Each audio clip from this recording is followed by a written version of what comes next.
everyone, my name is Cece and welcome to my new YouTube channel. I am so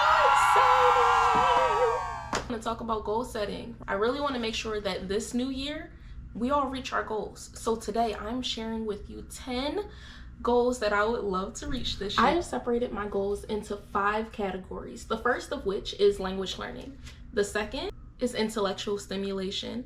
The third is health and wellness. The fourth is cultural exploration, and the fifth is finance. I am not just sharing with you all the wins. I am also going to be sharing with you all of these struggles come with trying to reach goals, because sometimes it's hard to reach goals, especially if you're someone like me that works full-time and then you want to balance your friends, you want to balance your family, you want to balance your health, you want to enough sleep, you also want to take care of your pets. That's what I want to talk about today through my 10 goals. So before we get into what my goals are, I do want to talk about the format I use to make them. My goals follow the SMART goal format. Not SMART goal like smart, but SMART goal like smart. It stands for specific, measurable, attainable, relevant, and time-bound. What this means is that a general goal such as I want to lose weight, it's not specific enough, right? How do you know when you reach this goal? Is 1 pound okay? Or do you not feel like you reached your goal until you lost 300 pounds? If you lose 20 pounds in 10 years, is that what you wanted? Or did you want to lose that 20 pounds in 6 to 12 months? We need to be more specific. So instead of saying, I want to lose weight, we can change that goal to, I want to lose 10 pounds in 6 months. This is specific. So as soon as you lose 10 pounds, yep, we reached our goal. It's attainable because the recommendation is that you lose maybe 1 to 2 pounds each week. So it's not like saying, I want to lose 10 pounds by Sunday. Not that realistic.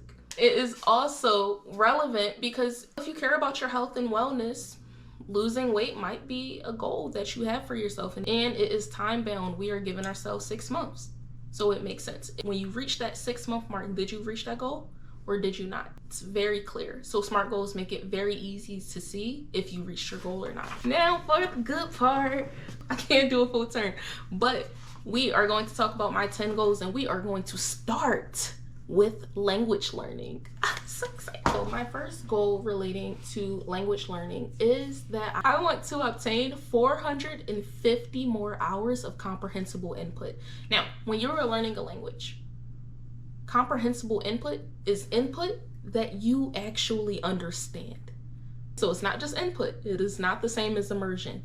Immersion, you kind of just throw yourself out there and you're like, all right, I guess I'll learn this at some point, because I don't really know what they're saying, but you know, I'm here, right? That's immersion. Comprehensible input is when you are listening to things or receiving information that you can understand.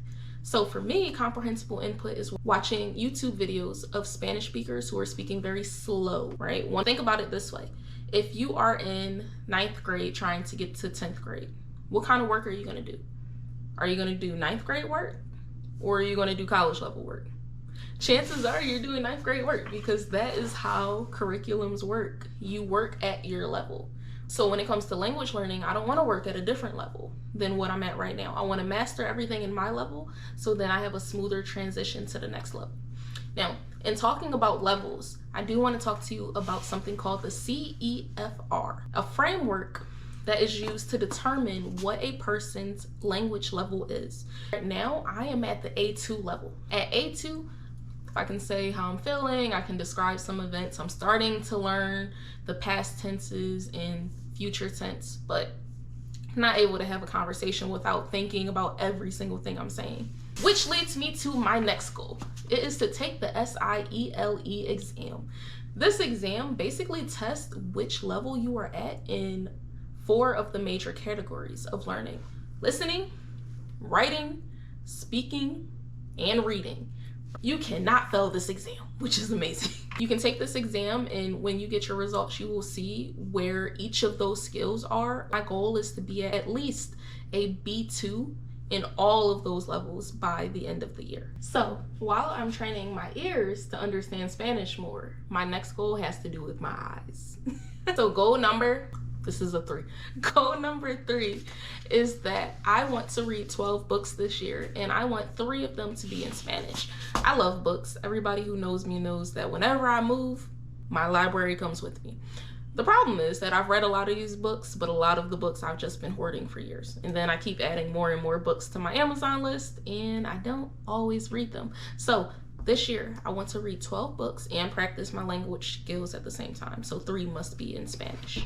Now it is time to talk about my next goal category, which is health and fitness. This section has the most goals because they are foundational to every single thing I want to achieve. When I'm stronger and have more energy, I show up better in every other area of my life. So let's get into my health and fitness goals.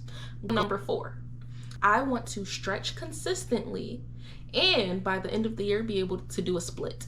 Number 5, I want to be able to run 2 miles without stopping.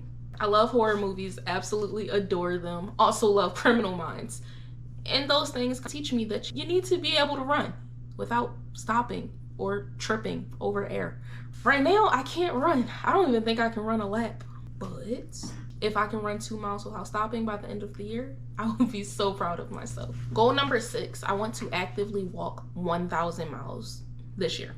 The key word here is actively, because this means I actually have to set aside time and plan when I am walking or running these miles.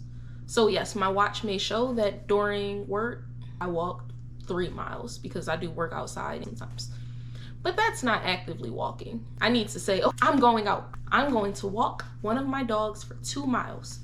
And then I can subtract that from the 1,000.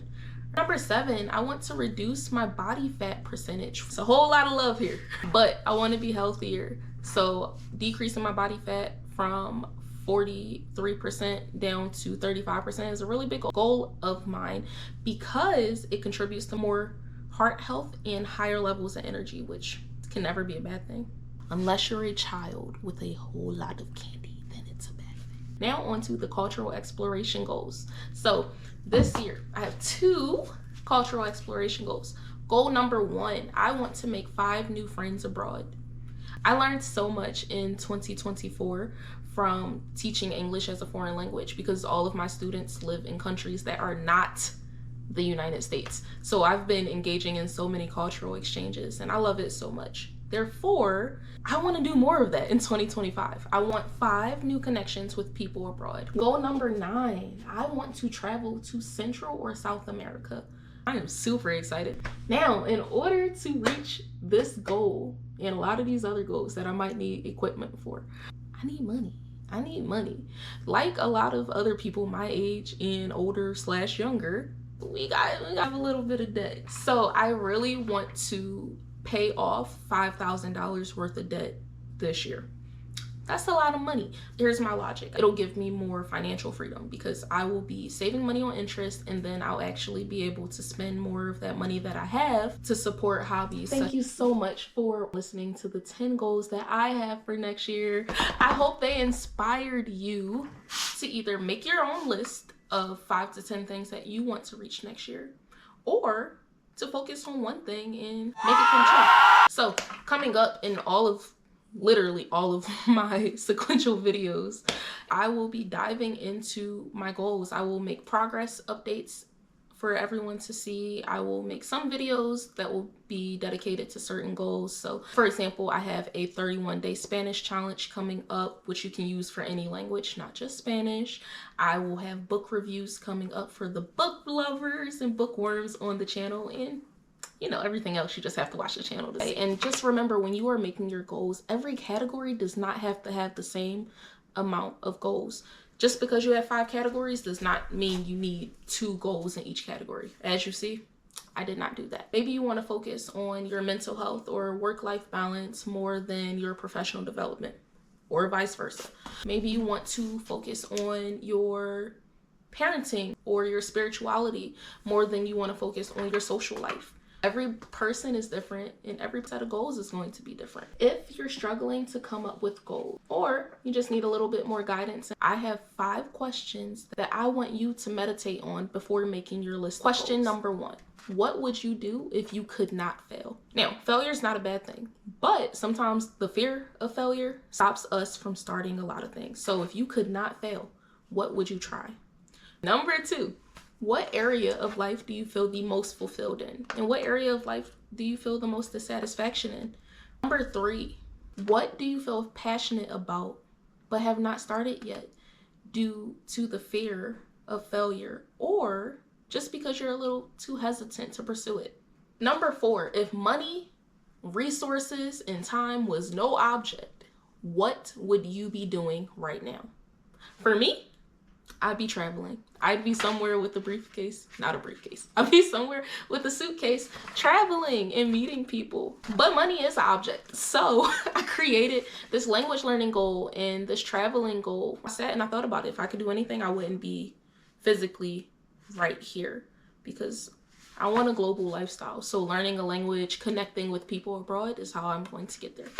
And the last question, number 5. What would make you feel proud of yourself at the end of the year? What can you do to make the future you really, really proud? So tell me, what is one goal that you really want to focus on for next year? Tell me in the comments. And I hope that as the comments build, you can find an accountability partner that's working on the same goal as you. Please, please, please like and subscribe if you are interested in following my journey or if you're interested in receiving tips and tricks to reach your goals in the future. Oh yeah, this works. Hey. This Hi, works. Spirit. Hi, Ty. Hi, Big Baby. Hi, Big Baby. Hi, Big Baby. Big Baby, look at the camera. Ty! Tie in.